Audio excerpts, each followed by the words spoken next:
स्वागत स्वागत स्वागत। आप सभी का हार्दिक स्वागत है। आदर, अभिनंदन, आभार। मैं रंजीत कुमार भगत आप सबों का हार्दिक स्वागत करता हूं इस वीडियो में। इस वीडियो में हम लोग क्विज के तरह खेलेंगे, सीखेंगे। खेल खेल में ही बहुत कुछ सीख सकते हैं हम लोग। और इसमें आपको प्रश्नों का एक सीरीज चलेगा। मेरे कई वीडियोज़ इस तरह के हैं, आप जाके पिछले वीडियो में इस प्रकार का अध्ययन और कर सकते हैं। इस वीडियो में मैं आपको बहुत महत्वपूर्ण प्रश्न की जानकारी दूंगा और उसका थोड़ा सा वर्णन भी करूंगा। ये प्रश्न हिंदी में रहेंगे, इसलिए आपको चिंता करने की कोई बात नहीं है। So let's start without delaying anything. के बनी जानकार पति। Let's see first question on screen here now. क्यों समुंदर, ये क्यों समुंदर, इसमें डूब जाइए और डूब के ज्ञान प्राप्त कीजिए। पहला प्रश्न आपकी स्क्रीन पर ये रहा। ह्यूमस गहरे रंग वाला जैविक पदार्थ होता है जिसका निर्माण पौधे और जीवीय पदार्थों के मृदा में विघटन के बाद होता है। इस संदर्भ कथन पर विचार करते बताइए कि ह्यूमस में नाइट्रोजन मौजूद होती है जो पौधे के विकास के लिए जरूरी होता है और पोषक तत्वों को बनाए रखने में मदद करती है। ह्यूमस सूक्ष्म पोरसता को बढ़ाकर मृदा में नमी बनाए में रखने में मदद करता है। तो आई थिंक इसका बहुत ही आसान सवाल था। पहला सवाल आसान ही होना चाहिए और इसका सही जवाब है C is the right answer. Both are correct. देखिए, ऑर्गेनिक मैटर यानी कार्बनिक पदार्थों के विघटन के बाद ह्यूमस को विभेदित किया जा सकता है। कार्बनिक पदार्थों को अपरिष्कृत पदार्थ, कार्बनिक पदार्थों अपरिष्कृत पदार्थ होता है। इसमें मूल पौधों के अवशेष अभी भी उसी अवस्था में बने रहते हैं। दूसरी ओर पूरी तरह से ह्यूमीकृत कार्बनिक पदार्थ का रंग गहरा काला होता है और यह स्पंजी जेली जैसा दिखता है और यह अक्रिस्टली भी होता है। साथ ही साथ यह शताब्दियों तक ऐसा ही बना रह सकता है। ह्यूमस बनने की प्रक्रिया को हम लोग ह्यूमिफिकेशन प्राकृतिक रूप से मृदा में या खाद के उत्पादन की आरंभ में हो सकती है। ह्यूमस काला या गहरे रंग का हो सकता है। जैविक पदार्थों का, कार्बन पदार्थों का संचयन होता है इसमें बहुत ज़्यादा। जिस दर या जिस तीव्रता या जिस धीमी गति पर कच्चे पदार्थ कार्बनिक पदार्थ को ह्यूमस में बदल देते हैं, यह पौधों, जानवरों और मृदा में सूक्ष्म जीवों के अस्तित्व को बढ़ा देता है। प्रभावी ह्यूमस यानी इफेक्टिव ह्यूमस और स्थिर ह्यूमस, स्टेबल ह्यूमस रोगाणुओं के पोषक तत्वों के स्रोत है।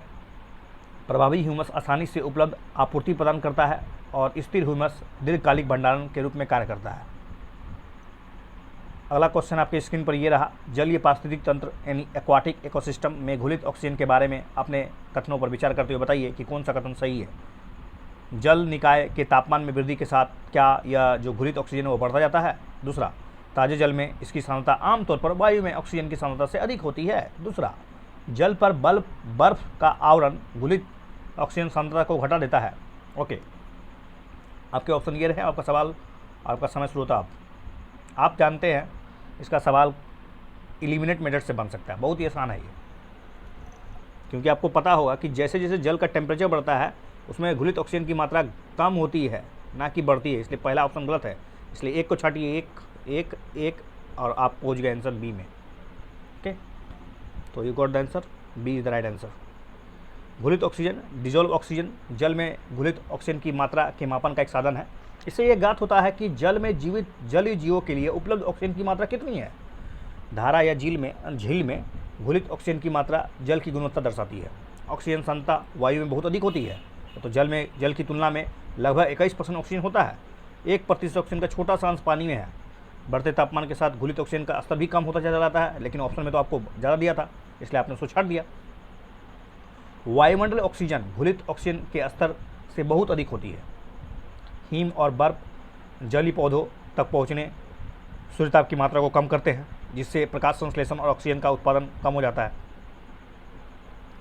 कि प्रकाश की मात्रा कम होगी तो स्वाभाविक है प्रकाश संश्लेषण कम होगा, प्रोडक्शन ऑफ ऑक्सीजन ऑल्सो घट जाएगा।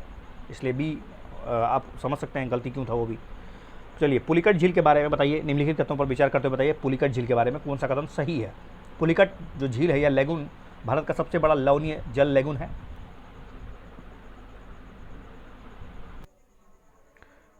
पुलिकट लेगून भारत का सबसे बड़ा लवणीय जल का लेगून है। दूसरा, पुलिकट झील पर वार्षिक फ्लेमिंगो महोत्सव आयोजित किया जाता है। इस झील में पुलिकट झील पक्षी अभयारण्य स्थित है। ऑप्शन सी है, ये रहे आपके, सोचिए। पहला ऑप्शन तो गलत ही है, आपको अगर पता चलता होगा तो। एक काटिए, ये काटिए, ये काटिए, सी में पहुँच जाइए आंसर में। तो पुलिकट नहीं बल्कि सांभर झील, आपको पता ही होगा शायद, मेरे ख्याल से। चिल्का झील के बाद पुलिकट लेगून भारत का दूसरा सबसे बड़ा खारे लवणीय जल लेगून है। इस जल में पुलिकट झील पक्षी अभयारण्य स्थित है। पुलिकट झील पर वार्षिक फ्लेमिंगो महोत्सव आयोजित किया जाता है। ओके,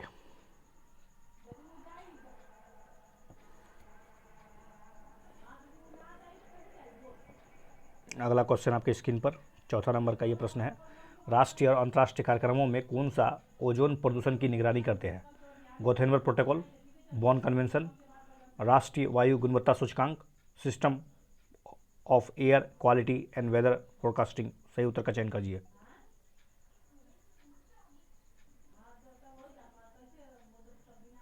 चलिए, मेरे ख्याल से आपने इसका आंसर प्राप्त कर लिया होगा। इसका सही जवाब है 1, 3 और 4। 2 बॉन कन्वेंशन तो CMS से है, इसलिए नहीं हो सकता आंसर।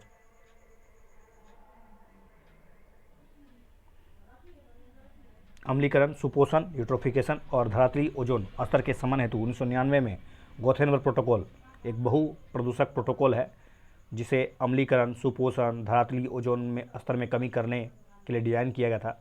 यह protocol convention on long range boundary trans boundary air pollution का एक भाग है। प्रवासी प्रजाति अभिसमय convention on migratory species CMS, जिसे बॉन कन्वेंशन के रूप में भी जाना जाता है, जिसका मुख्य उद्देश्य स्थलीय, जलीय और एवियन प्रवासी जातियों का जो रेंज होता है उस क्षेत्र का संरक्षण करना होता है। अभी हाल में CMS 13 हुआ था, जो पता होगा आपको, गांधीनगर में हुआ था। भारत इसका मेजबानी कर रहा था। इसका जो क्रिटिकली इंडियन, जैसे कि आपको पता होगा, गिबी इसका मॉस्कट था। ओके, ओजोन को राष्ट्रीय वायु गुणवत्ता सूचकांक नेशनल एयर क्वालिटी इंडेक्स के तहत 8 प्रदूषकों में एक रूप में, मतलब 8 प्रदूषकों में एक है, इसलिए इसका मॉनिटर तो किया जाता है। ओजोन की निगरानी सफ़र जो system of air quality and weather forecasting के तहत प्रदूषकों में भी एक रूप में निगरानी की जाती है। ओके, अगला है बेजल कन्वेंशन से है। बेजल कन्वेंशन या बेजल बैन अमेंडमेंट, ये तो आपको पता होगा, मेरे ख्याल से बहुत ही ईजी प्रश्न है। क्या ये बेजल रसायनों, जो खतरनाक रसायन होता है उसके आयात से है, पॉल्यू गैस डिसल्फराइजेशन से है, वैश्विक अपशिष्ट डंपिंग निषेध से है, और लॉन्ग रेंज ट्रांसबॉडी पॉल्यूशन से है। आई think you got the answer. इसका सही जवाब तो पता ही होगा आपको, वैश्विक अपशिष्ट डंपिंग निषेध से है। बॉन कन्वेंशन नहीं बल्कि बेसल बैन संशोधन। बेसल बैन संशोधन 1995 एक वैश्विक अपशिष्ट डंपिंग निषेध जो क्रोएशिया द्वारा सितंबर 2019 को इसकी पुष्टि की जाने के बाद एक अंतर्राष्ट्रीय कानून बन चुका है। अब इसको स्वीकृति प्रदान करने वाला क्रोएशिया जो है 97वां देश है। पक्षकार द्वारा 1995 में बेसल कन्वेंशन के दौरान अपनाया गया था। बेसल कन्वेंशन का मुख्य उद्देश्य बेसल एक्शन नेटवर्क BAN के अनुसार मानव स्वास्थ्य और पर्यावरण को खतरनाक अपशिष्ट के प्रतिकूल प्रभावों से संरक्षण प्रदान करना है। ध्यान रहे, बेन अमेरिका स्थित एक चैरिटी संगठन है। यह उन संगठनों एवं देशों में एक है जिसने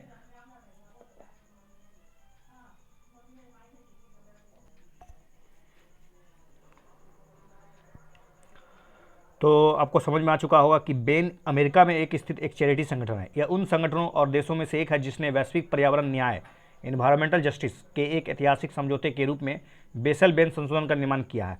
बेसल बैन संशोधन आर्थिक सहयोग और विकास संगठन OECD के 29 समृद्ध देशों द्वारा गैर OECD देशों को किए जाने वाले इलेक्ट्रॉनिक अपशिष्ट और अप्रचलित जहाज़ों, जो मतलब परिचालन में जो नहीं अभी चल नहीं रहा है, सहित खतरनाक अपशिष्ट के सभी प्रकार के निर्यात पर प्रतिबंधित आरोपित करता है। ऐसा ना हो कि अमीर देश अपने खतरनाक जो अपशिष्ट पदार्थ है उसका डंपिंग किसी विकासशील देश में कर दे।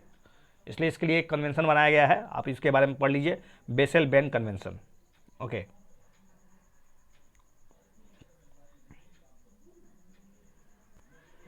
अगला प्रश्न आपके स्क्रीन पर, मध्यकालीन युग के कुछ घटनाओं के संदर्भ में निम्नलिखित कथनों पर विचार करते हुए बताइए कि कौन सा कथन उपयुक्त में से सभी कौन कौन कथन सही है। अल बुरूनी की किताब उल हिंद अंतर्दर्शन, रसायन विद्या, सामाजिक जीवन, कानून और माप पद्धति जैसे कई प्रकार के विषयों से संबंधित है। अल बुरूनी की किताब है जिसका नाम है उल हिंद। क्या ये अंतर्दर्शन, रसायन विद्या, सामाजिक विज्ञान, कानून और माप पद्धति जिसे कई प्रकार के विषयों को इंक्लूड करता है। दूसरा, इब्न बतूता की यात्रा वृत्तांत, जिसकी रचना अरबी में की गई थी, जिसे रहला कहा जाता है। यह मध्यकालीन युग के भारतीय उपमहाद्वीप के सामाजिक और सांस्कृतिक जीवन के बारे में एक बेहतरीन जानकारी का स्रोत है। क्या ये सही है? आपके ऑप्शंस रहे हैं इस प्रकार और आप आगे बढ़ सकते हैं। आई थिंक इसका सही जवाब है सी। दोनों कंडीशन, दोनों ऑप्शन सही है। Let's see about it. Al Biruni की किताब है उल हिंद, किताबुल हिंद एक किताब है जो किताबुल हिंद की रचना अरबी में की गई है। यह किताब वास्तव में सरल है, बहुत ही आकर्षक है, एक विशाल पुस्तक है जिसमें धर्म है, दर्शन है, त्यौहार है, खगोल विज्ञान है, रसायन विद्या, शिष्टाचार, रीति रिवाज, सामाजिक जीवन, वजन है, माप है, कानून है और माप पद्धति जैसे विषयों पर 80 अध्याय है। इब्न बतूता के यात्रा वृत्तांत की रचना अरबी में की गई थी, जिसे रहला कहते हैं। यह 14वीं शताब्दी के दौरान उपमहाद्वीप में प्रचलित सामाजिक और सांस्कृतिक जीवन के बहुत ही बेहद समृद्ध और दिलचस्प वितरण प्रदान करता है। अपनी श्रेणी के अधिकांश अन्य सदस्यों के विपरीत इब्न बतूता यात्रा के माध्यम से प्राप्त अनुभवों को पुस्तकों की तुलना में ज्ञान का एक महत्वपूर्ण स्रोत मानता है। यात्रा उनके लिए बहुत ही, ऐसे भी यात्रा वृत्तांत तो बहुत ही फेमस चीज़ होता ही है, तो यात्रा को बहुत एक महत्वपूर्ण ज्ञान का स्रोत माना भी गया है। जब आपको मौका मिले यात्रा जरूर कीजिए, यात्रा से बहुत कुछ फायदा मिलता है। ये तो मेरी व्यक्तिगत राय है। इसे केवल यात्रा पसंद करता है और नई दुनिया एवं लोगों की खोज करने के लिए दूरस्थ स्थानों की यात्रा करता था इब्न बतूता। ओके, 1858 की महारानी विक्टोरिया की घोषणा के द्वारा कौन सी घटनाएं घटित हुई? 1858 की महारानी विक्टोरिया की घोषणा हुई थी आफ्टर 1857 का जो एक्ट, मतलब एक तरह से विद्रोह हुआ था, उसके बाद महारानी विक्टोरिया की घोषणा आया। तो उसके बारे में बताइए कौन कथन सही है? ब्रिटिश क्राउन के द्वारा सभी रियासतों और उनके विषयों पर संप्रभुता और नियंत्रण स्थापित करना। ब्रिटिश क्राउन द्वारा धीरे धीरे भारत में एक जिम्मेदार सरकार की स्थापना की जाएगी जहां जनता शक्ति का स्रोत होगी। क्या ये सही था? ओके, बताइए। आई think you know about that. इसमें से दोनों स्टेटमेंट जो है ना, आपको सही लग रहा है या गलत लग रहा है? क्या लगता है आपको? जी हाँ, इसका दोनों स्टेटमेंट गलत है, ऐसा कुछ नहीं हुआ था। 1858 की महारानी विक्टोरिया की घोषणा के अनुसार भारत में ईस्ट इंडिया कंपनी का प्रशासित क्षेत्रों का शासन अब प्रत्यक्ष रूप से ब्रिटेन के क्राउन के द्वारा किया जाएगा। भारतीय नरसों के साथ कंपनी के द्वारा की गई सभी संधियां समझौते को ब्रिटिश क्राउन के द्वारा यथावत स्वीकार कर लिया गया। घोषणा के अनुसार आश्वासन दिया गया कि नरेशों के अधिकारों, उसकी गरिमा, उसकी परिस्थिति का सम्मान किया जाएगा। भारतीय जनता को भी आश्वासन दिया गया कि उसके साथ वर्तमान राज्य क्षेत्र में विस्तार नहीं किया जाएगा। सबसे महत्वपूर्ण घोषणा यह थी कि अब भारतीय सिपाहियों को ब्रिटिश सेना में नियमित सेवा में भर्ती किया और विश्व युद्ध में तैनात किया जाएगा। अगला प्रश्न आपके स्क्रीन पर यह रहा, निम्नलिखित में कौन पूर्व औपनिवेशिक भारत में अन्यायपूर्ण सामाजिक भेदभाव को कम या समाप्त करने में शामिल थे? बौद्ध धर्म, भक्ति आंदोलन, सूफी आंदोलन और आपके ऑप्शन ये रहे। मेरे ख्याल से आपको आंसर मिल चुका होगा। D is the right answer. 1 2 3। समाज, अनेक सामाजिक बुराइयों ने भारतीय समाज को त्रस्त कर दिया था। समाज में सती प्रथा, बाल विवाह, विधवा पुनर्विवाह और जातिगत भेदभाव जैसे बहुत सी चर्चित बहुत समस्याएं प्रचलित रूप से फैल रही थी। ऐसा नहीं कि पूर्व में औपनिवेशिक भारत ने सामाजिक भेदभाव से लड़ने के लिए कोई प्रयास नहीं किए थे। भक्ति आंदोलन, सूफी आंदोलन, बौद्ध धर्म के ये केंद्र विषय थे। इनके द्वारा पुरजोर विरोध किया गया। बाद में 19वीं सदी के दरम्यान में उत्तर उपनिवेशवादी दौरान के दौरान सामाजिक सुधार के प्रयास तो चलते रहे। आधुनिक संदर्भ में और विचारों को बढ़ावा दिया गया। पश्चिमी उदारवाद के आधुनिक विचारों का रचनात्मक संयोजन और पारंपरिक साहित्य का एक नया रूप लाया गया। अगला प्रश्न है तत्वबोधिनी सभा के बारे में। इसका गठन ब्रह्म समाज के अलग होकर किया गया था। इसे देवेंद्रनाथ टैगोर के द्वारा स्थापित किया गया था। इसने हिंदू धर्म के वैदिक विचारों का विरोध किया था। आई think this is the simplest question, क्योंकि आपको पता होगा 3 तो ऐसे ही गलत हो गया, तो यू कैन इलिमिनेट और आंसर में प्राप्त कर लिए 1 और 2 सही है। कुछ टीकाकारों के अनुसार शुरुआती वर्षों के दौरान देवेंद्रनाथ टैगोर का मानना था कि विश्व ईश्वर द्वारा निर्मित है और इसके भीतर सभी चीज़ें मौजूद हैं जो परमात्मा और अंतिम लक्ष्य रूपी ब्रह्मा के ज्ञान के मार्ग करती है। इसी प्रकार उनका मानना था कि भौतिक संपत्ति का निर्माण या उस पर अधिकार उचित इरादे से किया जाना चाहिए जो समाज और दूसरे लोगों के हित में होना चाहिए। साथ ही साथ उस संपत्ति को न केवल नैतिक रूप से बल्कि सामंजस्यपूर्ण समाज की अति आवश्यकता के अनुरूप ही होना चाहिए।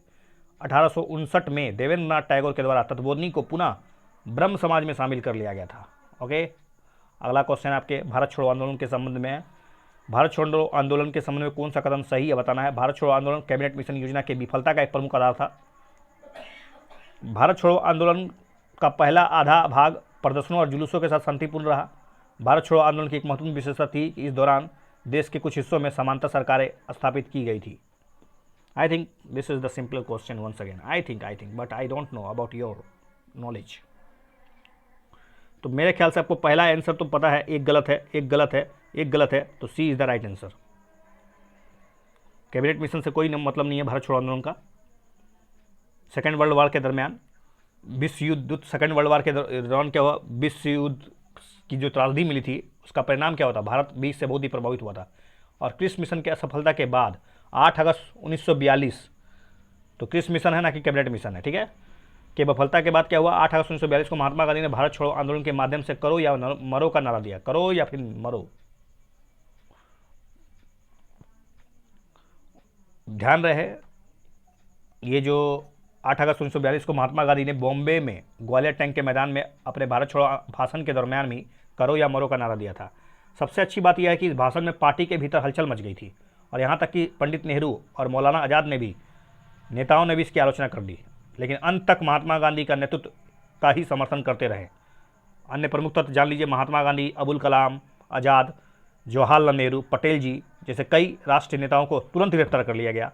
कांग्रेस को गैर कानूनी घोषित कर दिया गया। नेताओं को गिरफ्तार होते ही पूरे देश में उसके कार्यालयों पर छापा मारा जाना स्टार्ट हो गया। उनकी संपत्ति जब्त कर ली गई। आंदोलन का आधा भाग प्रदर्शनों और जुलूसों के साथ शांतिपूर्ण था। महात्मा गांधी की रिहाई तक शांतिपूर्ण विरोध प्रदर्शन किए गए थे।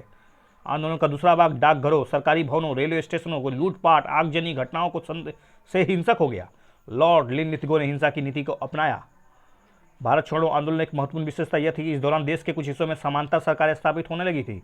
इसकी प्रथम घोषणा अगस्त 1942 में चित्तू पांडे के नेतृत्व में पूर्वी यूपी के बलिया के कई गांव इसमें शामिल थे। बंगाल के मिदनापुर जिले में तमलुक में 17 दिसंबर 1942 को जटिया सरकार अस्तित्व में आई और सितंबर 1944 तक बनी रही। महाराष्ट्र के सतारा में सबसे लंबे समय तक चलने वाली और प्रभावकारी समांतर सरकार की स्थापना भी की गई थी।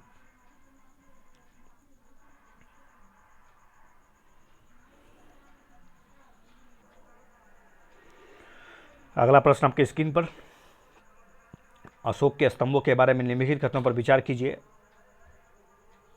इसने मेसन द्वारा टुकड़ों से निर्मित किया गया था। स्तंभ के शीर्ष भाग पर आमतौर पर बैल या शेष की उत्कृष्ट आकृतियां उकेरी गई थी। मौर्य साम्राज्य में पत्थर निर्मित स्तंभ स्थापित किए गए थे जिन्हें अभिलेखित किया गया था।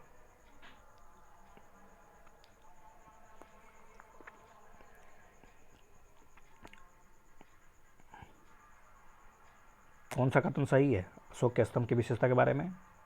तो I think you know about that कि one statement is wrong, so one is eliminated, तो A is the right answer. स्तंभों का निर्माण करने की परंपरा अति प्राचीन है और यह देखा गया है कि स्तंभों का निर्माण अखमानी साम्राज्य में भी प्रचलित था। अखमानी स्तंभ मौर्यकालीन स्तंभों से अलग था। मौर्य स्तंभ रॉक कट स्तंभ है जिन पर उत्कृष्ट नक्काशी की गई है, जबकि अखमानी स्तंभों का निर्माण मेसन के टुकड़ों द्वारा किया गया है। मौर्य साम्राज्य में पत्थर निर्मित स्तंभ स्थापित किए गए हैं जिन्हें अभिलेखित किया गया है। स्तंभ पर शीर्ष भाग में बैल, शेर, हाथी आदि की उत्कृष्ट आकृतियां उकेरी गई है। सभी आकृतियां ओजस्वपूर्ण है, उससे मतलब लगता ताकत आ रहा है। दूसरा प्रश्न है, धर्मचक्र प्रवर्तन प्रतीक वाला मौर्यकालीन स्तंभ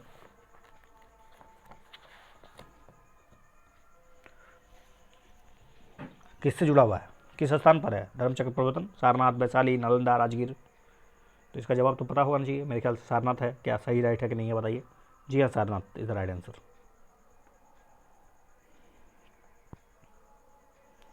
यह सारनाथ में स्थित है। इसे लोकप्रिय रूप से अशोक स्तंभ के रूप में जाना जाता है, जो मौर्यकालीन मूर्तिकला परंपरा का एक सबसे उत्कृष्ट उदाहरण में से एक है। यह हमारा राष्ट्र प्रतीक भी है। इसे सूक्ष्मता के साथ उत्कीर्ण किया गया है। इसमें गोलाकार आधार पर गर्जन करते हुए शेरों की आकृतियाँ दिखाई गई है और साथ ही साथ घोड़ा है, बैल है, शेर है, हाथी है। इन्हें सटीकता के साथ उत्कीर्ण किया गया है। यह मूर्तिकला तकनीक के उत्कृष्ट कार्यों को प्रदर्शित करता है। धर्मचक्र प्रवर्तन बुद्ध द्वारा प्रथम उपदेश का प्रतीक स्तंभ बुद्ध के जीवन में इस धर्मचक्र महान ऐतिहासिक घटना का एक महान मानक प्रतीक बन गया। नालंदा महाविहार के बारे में निम्नलिखित कथनों पर विचार कीजिए। इसे मूल रूप से गुप्त वंश के सम्राट कुमारगुप्त के प्रथम निर्मित किया गया था। नालंदा महाविहार क्या ये कुमारगुप्त द्वारा बनाया गया था? गुप्त काल के बाद विशेषकर 7वीं शताब्दी के दौरान कन्नौज के सम्राट हर्ष के शासन में नालंदा के कई राज्यों को द्वारा नष्ट कर दिया गया। ह्वेनसांग और फाहियान दोनों चीनी यात्री नालंदा में अध्ययन किए थे।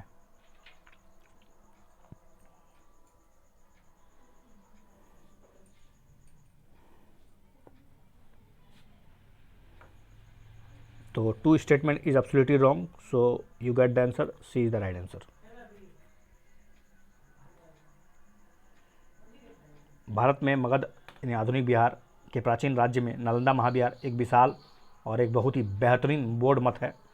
मूल रूप से इसका निर्माण गुप्त वंश के सम्राट कुमारगुप्त द्वारा कराया गया था, लेकिन गुप्त काल के दौरान बाद में इसका विस्तार करने का कार्य जारी रहा। गुप्त काल के बाद नालंदा में कई राज्यों विशेषकर 7वीं शताब्दी के दौरान कन्नौज के सम्राट हर्ष के शासनकाल में इसका निर्माण कार्य जारी रहा। ह्वेनसांग और फाहियान दोनों चीनी यात्री नालंदा में अध्ययन करने आए थे, यहाँ रहन सहन और जो उनका जीवन का वर्णन भी किया था। अगला प्रश्न में बढ़ते हैं। कौन सा महत्वपूर्ण प्राचीन बंदरगाह शहर है? कांची, मथुरा, कदलकोल, मुजिरिस। सही उत्तर का चयन कीजिए।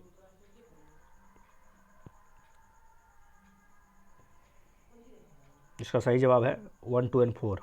सी is the right answer, not 3। Kanchi को तमिलनाडु में कांचीपुरम के नाम से जाना जाता है। 600 ईसा पूर्व से लेकर 300 ईस्वी पूर्व स्थित तक यहाँ चीनी लोग विदेशी जापानों में मोती, दुर्लभ पत्थर, कांच खरीदने आते थे और बदले में सोना और रेशम बेच देते थे। तमिलनाडु में मदुराई ये पांडे की राजधानी थी। मन्नार की खाड़ी से होने वाले जो मोतियों का उत्पादन पर उनका नियंत्रण था। मुजिरिस ईसा पूर्व पहली शताब्दी में केरल के मालाबार तट पर मुजिरिस या मुसिरी नाम का एक प्राचीन इंडो रोमन बंदरगाह था। तमिलनाडु में चोल राज्य वंश का बंदरगाह शहर पुमापुहार जो लगभग 1000 वर्ष पूर्व समुद्री में नष्ट हो गया था। ध्यान दें कि पुमापुहार शहर को विज्ञान और प्रौद्योगिकी विभाग के नेतृत्व में एक कंसोर्टियम द्वारा डिजिटल रूप से पुनः निर्मित करने जाएगा। डीएसटी के अधिकारियों ने कहा है कि संगम तमिल साहित्य में वर्णित किया गया है। दक्षिण तमिलनाडु में मौजूद पुमापुहार शहर में 30 किलोमीटर दूर स्थित कदगलकोल या समुद्र के बढ़ते जलस्तर के कारण जलमग्न हो गया था। 5वां प्रश्न है, आपके आखिरी प्रश्न का जवाब आपको मिलना चाहिए। भारत में 9 पसान स्थल है। बुर्जहोम, ब्रह्मगिरी, तेक्कलकोटा, चिरांद। आई थिंक इसका पता है। इसका आंसर है 1, 2, 3, 4, ऑल आर राइट। भारतीय उपमहाद्वीप में सबसे महत्वपूर्ण 9 पसंद कृषि स्तंभ में एक मेहरगढ़ है। बलूचिस्तान का पठार के किनारे सिंधु की एक सहायक नदी बोलन नदी पर स्थित है। और बहुत सारे स्थल हैं जिसमें कि बुर्जहोम है, उत्तर प्रदेश का बेलन घाटी, महागारा, चोपनी मांडो, कोल्डी हवा, उसके बाद बिहार में स्थित चिरांद। दक्षिण भारत में 9 पसंद के अनेक स्तंभ जैसे कोडेकल है, नागार्जी कुंडा है। कर्नाटक में तेक्कलकोट्टा है, मास्की है, नरसीपुर है। Okay, thanks for watching this video. Once again welcome all of you. मैं आपको बस यही कहना चाहता हूँ कि आपको अगर ये वीडियो अच्छा लगता है तो कृपया करके आप इस वीडियो को आगे बढ़ाइए। आपको और आपके दोस्तों को इससे बहुत फ़ायदा होगा। आने वाले भविष्य में आपका बहुत फ़ायदेमंद होगा अगर आप इसको फॉलो करते हैं तो। Thanks a lot once again.